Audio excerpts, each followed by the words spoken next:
जय हिंद। स्वागत है आपका गुप्ता एग्जामो यूट्यूब चैनल पे। आज की क्लास में हम देखेंगे औद्योगिक क्रांति के अंतर्गत आर्थिक कारण में शहरीकरण। बदलते आर्थिक परिदृश्य के कारण गांवों के कुटीर उद्योगों का पतन हुआ। फलतः रोजगार की तलाश में लोग शहरों की ओर भागने लगे, क्योंकि अब बड़े बड़े उद्योग जहां स्थापित हुए थे वहीं रोजगार की संभावनाएं थी। स्वाभाविक तौर पर शहरीकरण की प्रक्रिया तीव्र हो गई।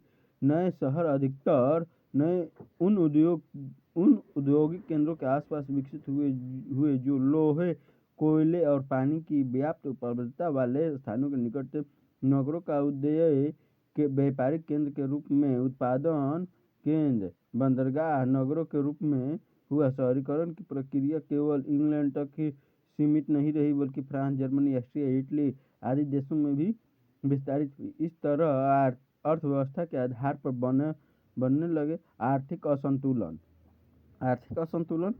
औद्योगिक क्रांति से आर्थिक असंतुलन राष्ट्रीय समस्या के रूप में सामने आया। विकसित और पिछड़े देशों के मध्य आर्थिक असमानता की खाई गहरी होती चली गई। औद्योगिकीकृत राष्ट्र अविकसित राष्ट्रों का खुलकर शोषण करने लगे। आर्थिक साम्राज्यवाद का युग आरंभ हुआ। इससे अंतर्राष्ट्रीय स्तर पर औपनिवेशिक साम्राज्यवादी व्यवस्था मजबूत हुई। औद्योगिक क्रांति के बाद राष्ट्रों की आपसी निर्भरता बहुत अधिक बढ़ गई, जिससे एक देश में घटने वाली घटना दूसरे देश को सीधे प्रभावित करने लगी। फलतः अंतर्राष्ट्रीय आर्थिक तेजी एवं मंदी का युग आरंभ हुआ। बैंकिंग एवं मुद्रा प्रणाली का विकास। औद्योगिक क्रांति ने संपूर्ण आर्थिक परिदृश्य को बदल दिया। उद्योग एवं व्यापार में बैंक एवं मुद्रा की भूमिका महत्वपूर्ण हो गई। बैंकों के माध्यम से लेन देन सुगम हुआ। चेक और ड्राफ्ट का प्रयोग बढ़ गया। मुद्रा के क्षेत्र में भी विकास हुआ। धातु के स्थान पर कागजी मुद्रा का प्रचलन हुआ। कुटीर उद्योग का विनाश। औद्योगिक क्रांति का नकारात्मक परिणाम था कि कुटीर उद्योगों का विनाश, किंतु यहाँ समझने की बात यह है कि यह नकारात्मक परिणाम औद्योगिक देशों पर नहीं बल्कि औपनिवेशिक देशों पर पड़ा। दरअसल औद्योगिक देशों में कुटीर उद्योगों का विनाश से बेरोजगार हुए लोगों ने नवीन उद्योगों के रूप में एक विकल्प प्राप्त हो गया, जबकि उपनिवेशों में इस वैकल्पिक रोजगार की व्यवस्था नहीं हो पाई। भारत के संदर्भ में इसे समझा जा सकता है। मुक्त व्यापार। औद्योगिक क्रांति के फलस्वरूप संरक्षणवाद के स्थान पर मुक्त व्यापार की नीति अपनाई गई। 1813 के चार्टर एक्ट के तहत इंग्लैंड ने EIC के व्यापारिक एकाधिकार को समाप्त कर मुक्त व्यापार की नीति को बढ़ावा दिया। सामाजिक परिणाम। औद्योगिक क्रांति के सामाजिक परिणाम। जनसंख्या में वृद्धि। औद्योगिक क्रांति ने जनसंख्या वृद्धि को संभव बनाया। वस्तुतः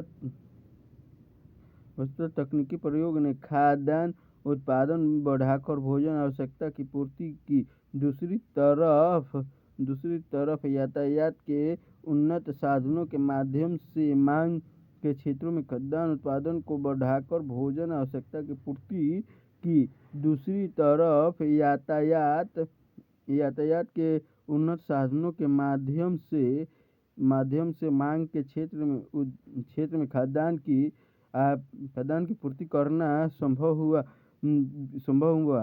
बेहतर पोषण एवं विकसित स्वास्थ्य एवं औषधि विज्ञान के कारण नवजात शिशु एवं